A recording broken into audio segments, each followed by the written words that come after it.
Good evening. उलझन और उसके उपचार, इस प्रकरण पर ही बार बार चर्चा की जा रही है। उलझन क्यों हो रही है, उलझन किस हद तक जा रही है और वो आपके काम को कितना डिस्टर्ब कर रही है। दिमाग में पड़े हुए किसी भी चिंता को निकालने का प्रयास करना भी एक प्रकार का उलझन का सबसे बड़ा कारण है। ट्रैफिक है आपके मस्तिष्क में।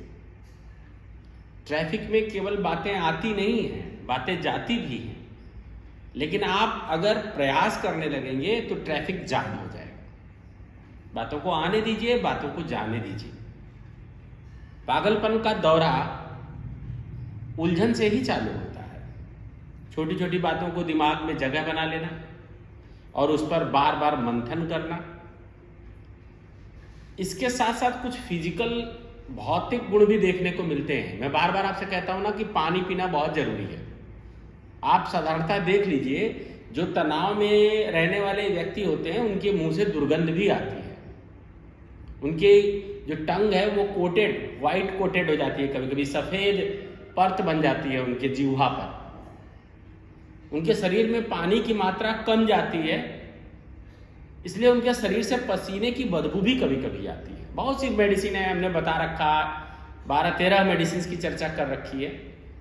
इन्हीं में से कुछ आज हम स्ट्रामोनियम और हायोसियामस, दो ऐसे औषधि के बारे में बात करेंगे जो आप दे सकते हैं ऐसे मरीज को जो भांग पीने के बाद जैसा लक्षण करता हो। भांग तो आप जानते होंगे अच्छी तरीके से।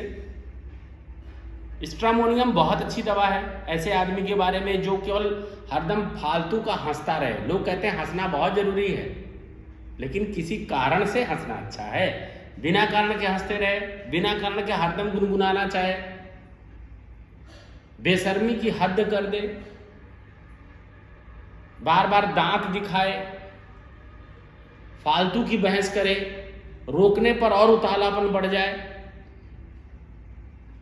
इस तरह के जो लक्षण होते हैं वो अगर औरतों में ज्यादा पाए जाएं तो हायोसियामस बहुत अच्छी दवा है। खासतौर से विधवा या किसी औरत को ये मालूम चले कि उसके पति के अंदर कुछ अवगुण है, वो चरित्रहीन है, तब वो औरत के अंदर मेंटली डिसऑर्डर डेवलप हो जाता है और वो बकबक करने लगती है, 24 घंटे हावी होने का प्रयास करती है। गांव में लोग कहते हैं ना कि इसको भूत पकड़ लिया। बाल बिखेर लेगी, दांत बाहर निकालेगी, बार बार आंखों से काली के रूप में दिखाई पड़ेगी। ऐसे कंडीशंस में हायोसियामस बहुत अच्छी दवा है।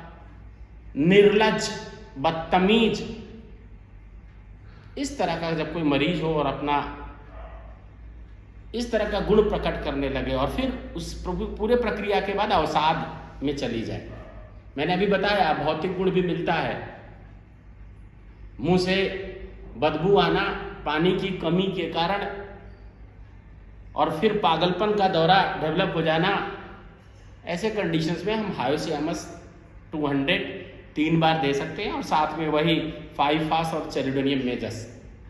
होम्योपैथिक दवा में किसी भी तरह का कोई रिएक्शन नहीं होता। अगर आप उस दवा को नियमित रूप से महीने या 2 महीने तक जो बताया जाए उस क्रम में लेते रहें, सुबह उठने का प्रयास करें, सुबह टहलने का प्रयास करें, पानी की मात्रा शरीर में ज़्यादा लेते रहें और ये दिमाग में रखें अंदर कि हम अंदर से प्रसन्न हैं और रोज मेरे में सुधार हो रहा है। ये बात बहुत ज़रूरी है, इस पर वाच करें कि हमारे में सुधार हो रहा है।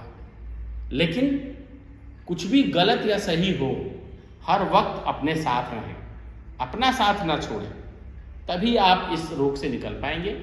फिर अगली सीरीज में, इस बार स्ट्रामोनियम और हायोसियामस दवाई मैंने बताई, अगले सीरीज में कुछ और औषधि लेकर के आपके सामने आऊंगा। अपने आप को लाइक करना चालू करिए। धन्यवाद।